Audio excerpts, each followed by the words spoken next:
ಎಲ್ಲರಿಗೂ ನಮಸ್ಕಾರ. ತಾಳೀಸರ ಎಂದರೇನು? ತಾಳೀಸರವನ್ನು ಏಕೆ ತೆಗೆಯಬಾರದು?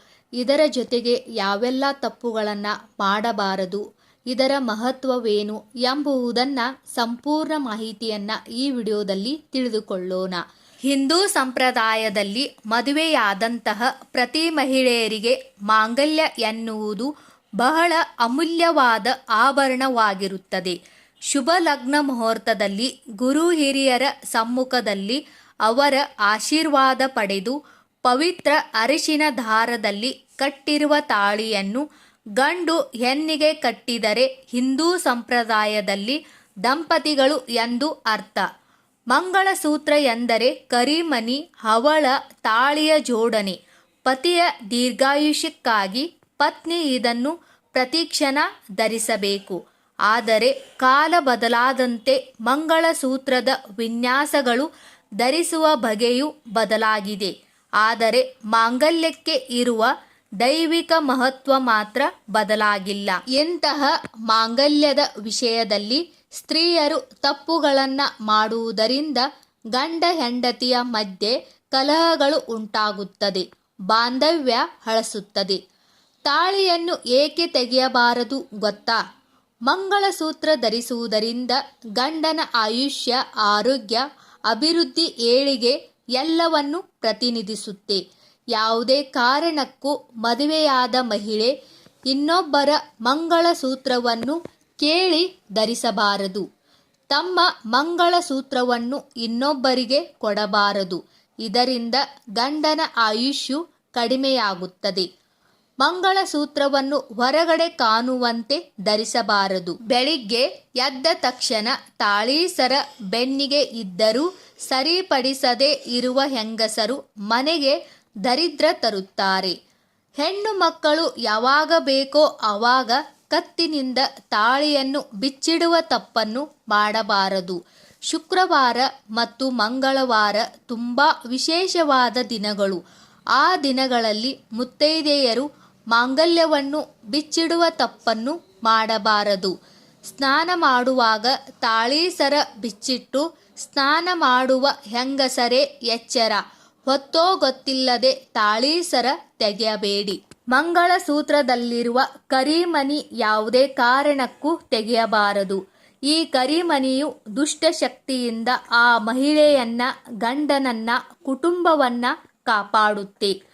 ಮಂಗಳಸೂತ್ರದ ಮತ್ತೊಂದು ಮಹತ್ವ ಅಂದರೆ ಎದೆಯ ಭಾಗದ ಉಷ್ಣತೆ ಹೀರಿಕೊಳ್ಳುತ್ತೆ. ಯಾವುದೇ ಕಾರಣಕ್ಕೂ ತಾಳಿಯನ್ನ ತೆಗೆಯಬಾರದು. ತೆಗೆದರೆ ಗಂಡನ ಆಯುಸ್ಸಿಗೆ ಕುತ್ತು ಬರುತ್ತೆ. ಇನ್ನು ಮಂಗಳವಾರ, ಶುಕ್ರವಾರದಂದು ತಾಳಿಯನ್ನ ಯಾವುದೇ ಕಾರಣಕ್ಕೂ ಬದಲಾಯಿಸಬಾರದು. ಗುರುವಾರದ ದಿನ ಬದಲಾಯಿಸಬಹುದು. ಒಂದು ವೇಳೆ ಮಂಗಳಸೂತ್ರ ಬದಲಾಯಿಸಬೇಕೆಂದರೆ ಮೊದಲಿಗೆ ಅರಿಶಿನ ದಾರದ ಜೊತೆ ತಾಳಿಯನ್ನ ಏರಿಸಿ ಕುತ್ತಿಗೆಗೆ ಹಾಕಿಕೊಂಡು ನಂತರ ಬದಲಾಯಿಸಿಕೊಳ್ಳಬೇಕು. ಎಷ್ಟೋ ಜನ ಹೆಣ್ಣು ಮಕ್ಕಳು ಹಾಗೂ ಮಹಿಳೆಯರಿಗೆ ಬಟ್ಟೆ ಪಿನ್ ಅನ್ನು ತಮ್ಮ ಜೊತೆ ಇಟ್ಟುಕೊಳ್ಳುವ ಅಭ್ಯಾಸ ಇರುತ್ತದೆ. ಅಂದರೆ ಕತ್ತಿನಲ್ಲಿ ಹಾಕಿಕೊಳ್ಳುವ ಸರಕ್ಕೆ ಅಥವಾ ಮಾಂಗಲ್ಯಕ್ಕೆ ಬಟ್ಟೆ ಪಿನ್ನನ್ನು ಹಾಕುತ್ತಾರೆ. ಬಟ್ಟೆ ಪಿನ್ ಕಬ್ಬಿಣದ ವಸ್ತು. ಕಬ್ಬಿಣದ ವಸ್ತುವಿನ ಮೇಲೆ ಶನಿ ದೇವರ ಪ್ರಭಾವ ಇರುತ್ತದೆ. ಅಂದರೆ ಶನಿ ದೇವರಿಗೆ ಕೋಪ ತರಿಸುವ ವಸ್ತು ಅಂದರೆ ಅದು ಕಬ್ಬಿಣ. ಆದ್ದರಿಂದ ಯಾವುದೇ ಕಾರಣಕ್ಕೂ ಬಟ್ಟೆ ಪಿನ್ಗಳನ್ನು ತಾಳೀಸರದಲ್ಲಿ ಧರಿಸಬೇಡಿ. ತಾಳೀಸರಕ್ಕೆ ಬಟ್ಟೆ ಪಿನ್ ಧರಿಸಿದ್ದರೆ ಅದರಿಂದ ಗಂಡ ಹೆಂಡತಿ ನಡುವೆ ಕಲಹಗಳು ಹೆಚ್ಚಾಗುತ್ತವೆ. ಶತ್ರುತ್ವ ಮತ್ತು ಭಿನ್ನಾಭಿಪ್ರಾಯಗಳು ಹೆಚ್ಚಾಗುತ್ತವೆ. ಮಾಂಗಲ್ಯಕ್ಕೆ ವಿಶೇಷವಾದ ಶಕ್ತಿ ಇದೆ. ಅದನ್ನು ಶಿವಶಕ್ತಿ ಸ್ವರೂಪ ಎಂದು ಕರೆಯುತ್ತಾರೆ. ಗಂಡನಿಗೆ ಆಯುಷ್ಯು ಕಡಿಮೆಯಾಗಬಾರದು ಎಂದರೆ ಮಾಂಗಲ್ಯದಲ್ಲಿ ಕಬ್ಬಿಣದ ವಸ್ತುಗಳನ್ನು ಹಾಕಿಕೊಳ್ಳಬಾರದು. ಮದುವೆಯಾದ ಗಂಡಸರು ಕೂಡ ಮಾಂಗಲ್ಯಕ್ಕೆ ವಿಶೇಷವಾದ ಗೌರವವನ್ನು ನೀಡಬೇಕು. ಅತ್ಯಂತ ಉದ್ದವಾದ ಮಾಂಗಲ್ಯದ ಸರವನ್ನು ಹಾಕಿಕೊಳ್ಳಬಾರದು. ಮಾಂಗಲ್ಯದ ಸರವು ನಮ್ಮ ಹಣೆಗೆ ತಾಗುವಷ್ಟು ಉದ್ದ ಇರಬೇಕು ಅಷ್ಟೇ. ತಾಳಿಯ ಮುಂಭಾಗಕ್ಕೆ ಅರಿಶಿನ ಕುಂಕುಮವನ್ನು ಹಚ್ಚಿ ಸುಮ್ಮನಾಗಿ ಬಿಡುತ್ತೀವಿ. ಆದರೆ ತಾಳಿಯ ಹಿಂಭಾಗಕ್ಕೂ ಕೂಡ ಅರಿಶಿನ ಕುಂಕುಮ ಹಚ್ಚಬೇಕು. ಮಾಂಗಲ್ಯದ ಪಕ್ಕದಲ್ಲಿ ಕರಿಮಣಿಯನ್ನು ಹಾಕುವುದನ್ನು ಬಹಳ ಹಿಂದಿನಿಂದಲೂ ಹಿಂದೂ ಸಂಪ್ರದಾಯದಲ್ಲಿ ಪಾಲಿಸಿಕೊಂಡು ಬಂದಿದ್ದಾರೆ. ಮಾಂಗಲ್ಯ ಪಕ್ಕದಲ್ಲಿ ಕರಿಮಣಿಯನ್ನು ಹಾಕುವುದರಿಂದ ಗಂಡನ ಆಯುಷ್ಯ ಹೆಚ್ಚಾಗುತ್ತದೆ, ಯಾವುದೇ ತೊಂದರೆಗಳು ಬರುವುದಿಲ್ಲ. ಕೆಲವೊಬ್ಬರು ಎಲ್ಲರಿಗೂ ಕಾಣುವ ಹಾಗೆಯೇ ಮಾಂಗಲ್ಯ ಸರವನ್ನು ಹಾಕಿಕೊಂಡಿರುತ್ತಾರೆ. ತಾಳಿಯನ್ನು ಯಾರಿಗೂ ಸಹ ತೋರಿಸಬಾರದು, ಅದನ್ನು ಯಾವಾಗಲೂ ಮರೆಮಾಚಿಡಬೇಕು. ತಾಳಿಯನ್ನು ಎಲ್ಲರಿಗೂ ತೋರಿಸಿಕೊಂಡು ಓಡಾಡಿದರೆ ದೃಷ್ಟಿ ತಾಗುತ್ತದೆ. ಇದರಿಂದ ಗಂಡ ಹೆಂಡತಿಯ ಮಧ್ಯೆ ಭಿನ್ನಾಭಿಪ್ರಾಯ ಉಂಟಾಗುತ್ತದೆ. ಕರಿಮಣಿಯನ್ನು ಶಿವನಿಗೆ ಹೋಲಿಸುತ್ತಾರೆ.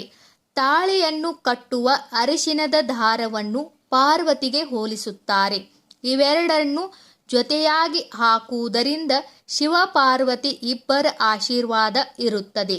ಜೊತೆಗೆ ಅವರ ವೈವಾಹಿಕ ಜೀವನವು ಶಿವ ಪಾರ್ವತಿಯರಂತೆ ಇರಲಿ ಎಂಬ ಉದ್ದೇಶದಿಂದ ಮಾಂಗಲ್ಯದಲ್ಲಿ ಕರಿಮಣಿ ಹಾಕಬೇಕೆನ್ನುತ್ತಾರೆ.